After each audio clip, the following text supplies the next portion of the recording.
Welcome to this session of Midday Mentors. I'm Richard Pharro, the CEO of APMG International, and today I'm delighted to be speaking to Nader Qaimari, who's the Chief Learning Officer of ISACA. Nader, welcome. Would you like to say a few words about yourself and your role? And could you tell us about this week-long leadership conference you just had with over 500 people? That sounds fascinating. Absolutely. First of all, Richard, thank you for having me on this, because it's always great to talk to you, and APMG and ISACA go way back, so I really appreciate the relationship, and it's great to have this conversation. So as you mentioned, I'm Nader Qaimari, Chief Learning Officer for ISACA, and what that really means is basically I lead the group that does all of our credentialing, works with all of our members to make sure that they have the training they need, all the content and so forth. Actually joined ISACA about a year ago. Prior to that was working in the education industry for a number of different publishers and ed tech companies over a span of 22 years. And it's been an interesting change, but one that's really been delightful, to be honest. So you mentioned the Global Leadership Summit, which is something we actually, prior to our new leadership, something we did every 2 years in person. Mm-hmm. So this is where we have 220 chapters. We bring the leaders of all those chapters together in one location typically, and just have a week-long session of brainstorming and collaborating and communicating. And I've never been to one, having only been here a year, but I've always heard they were great.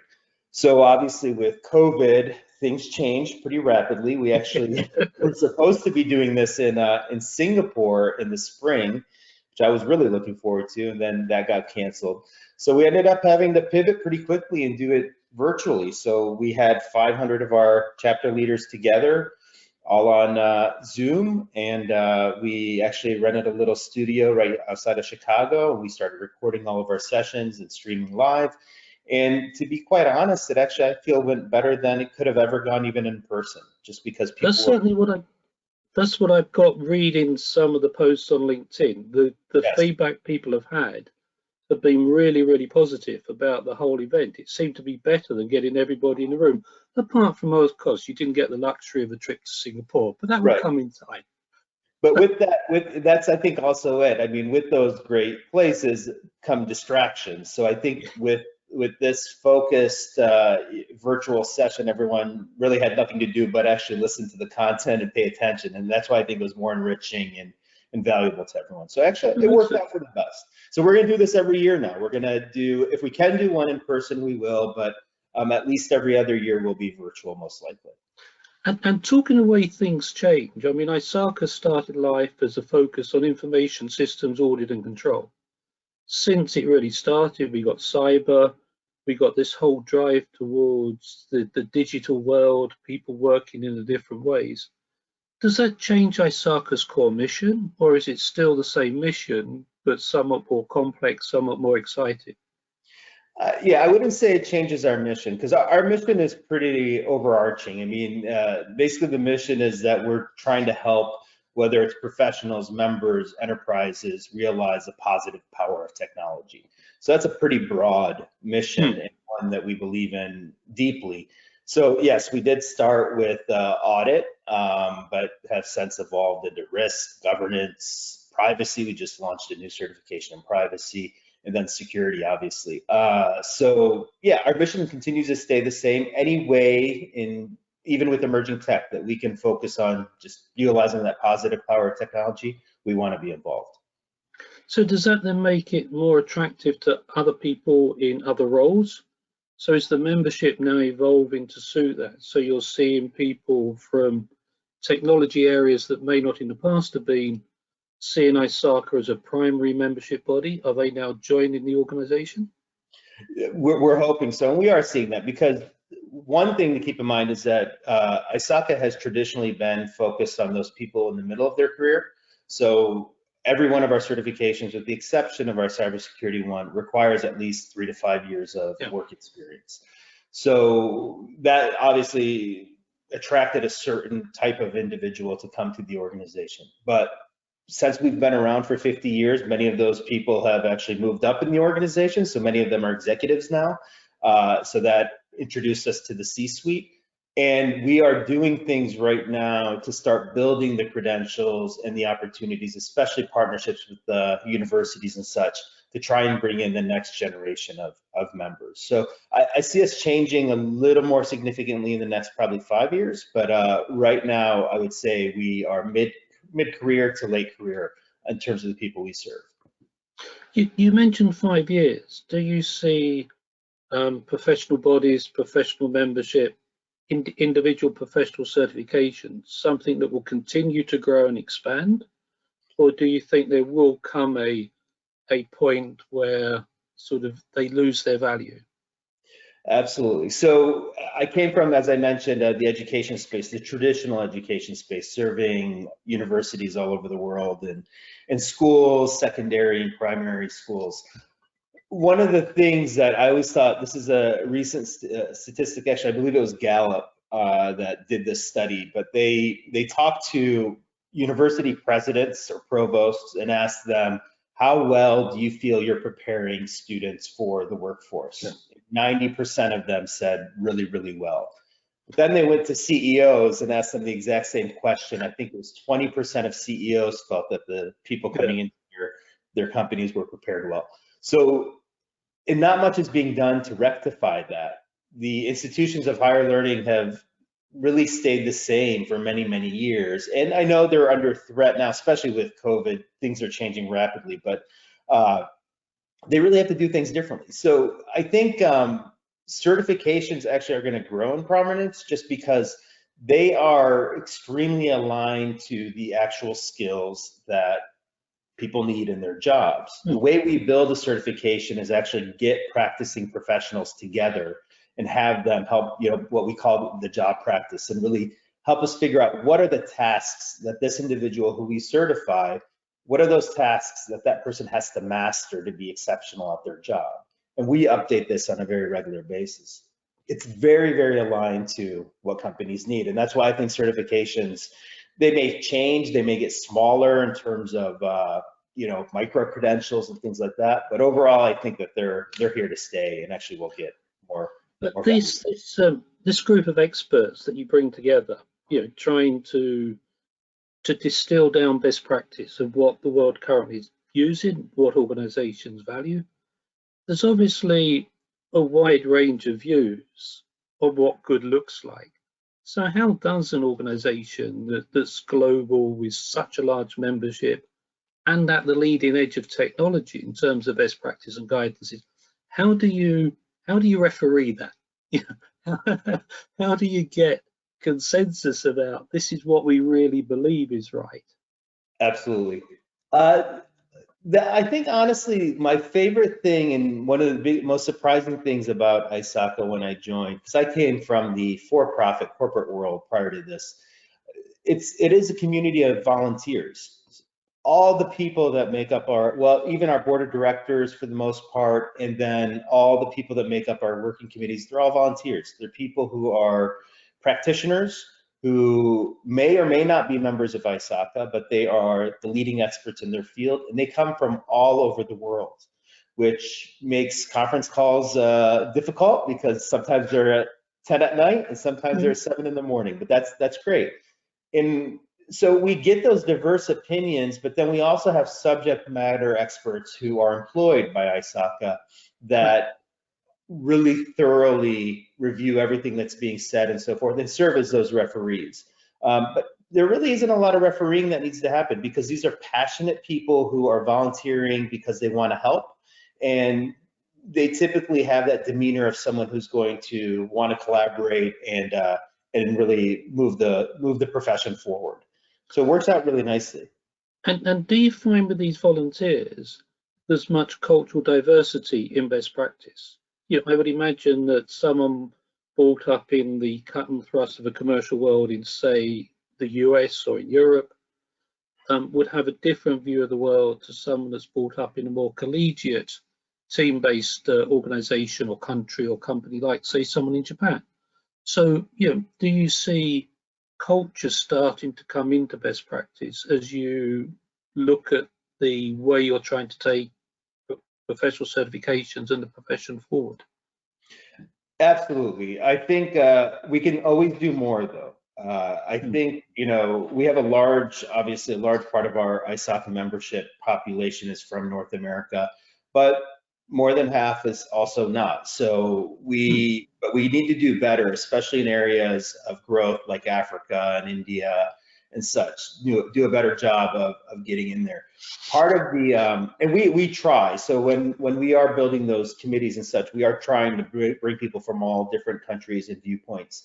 I think one thing that could really help, we're really evaluating our pricing models now to make our certifications, membership, everything more attractive to some of those countries that really can't pay the North American prices. Because right now we have a one price for all type model. That's just really not working. So we're exploring that in order to attract the growth that we're seeing in Africa, the growth that we're seeing in India and China, and bring those members into our community. But in the meantime, we're trying to be very deliberate about bringing those diverse opinions in and having those conversations and recognizing, obviously, that the world is not the same everywhere.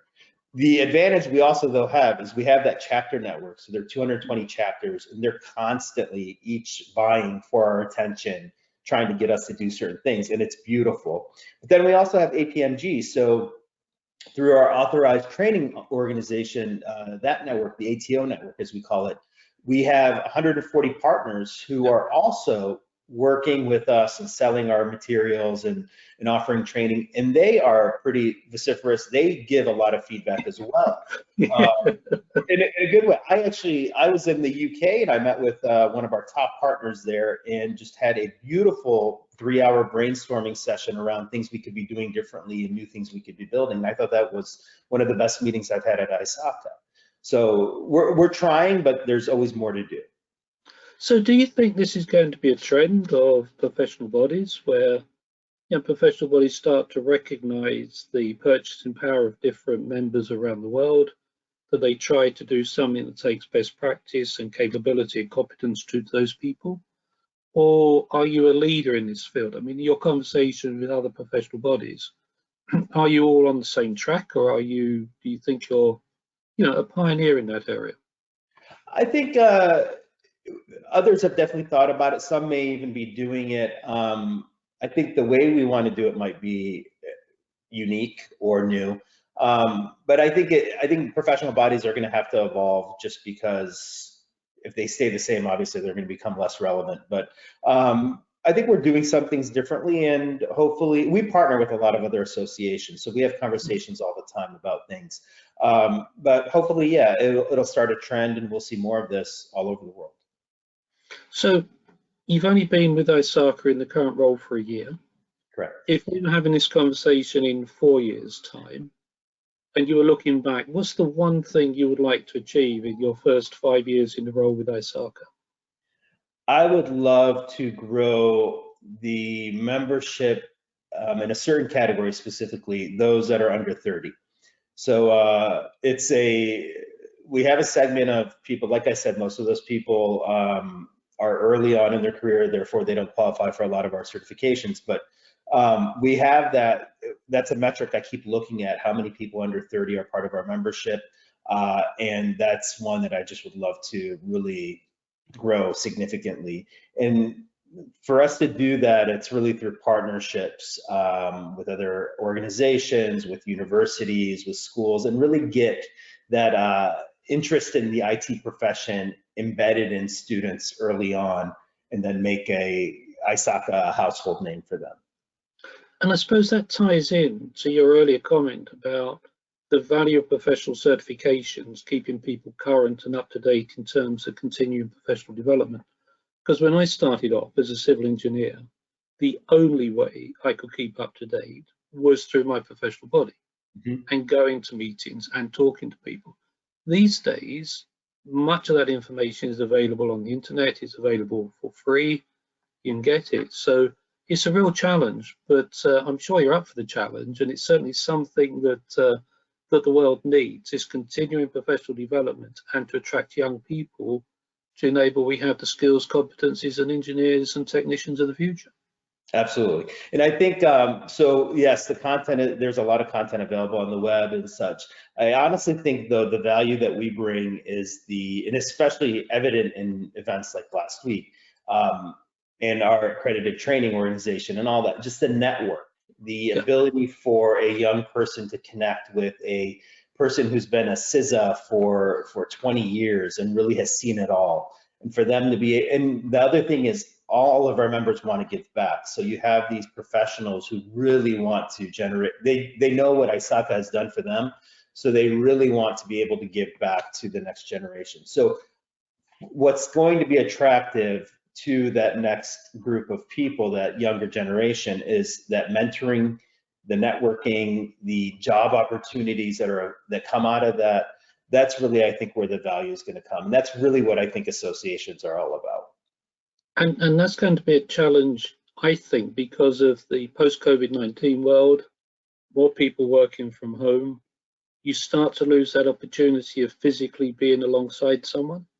I read an article recently about someone who's starting a career as a lawyer. And he's saying it's great for senior lawyers to be working from home, but I need to be in the office. I need to be in the room with experienced people, just seeing how they behave, seeing what they do. So your experience of a week-long virtual conference with 500 people, if that can evolve into a mentoring and coaching model, with all these young people being able to dial up advice around the world, it's going to be a really, really fascinating story and journey to watch. Absolutely. And I'm an optimist. I'm hoping, very, very hopeful, that the COVID piece passes and we get back to some level of normalcy and we can get back to interacting face to face, because it really can't be replaced.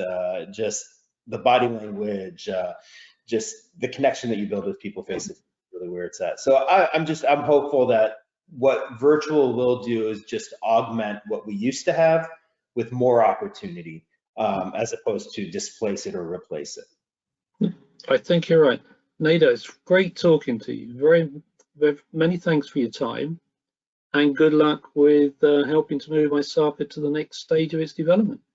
Thank you, Richard, for all that APMG does for us and for the partnership. We really appreciate it. I think the ATO network and everything you guys do with us has been fantastic. So we really appreciate it, and I hope you have a great afternoon there in the UK. Thanks a lot. Bye. Bye.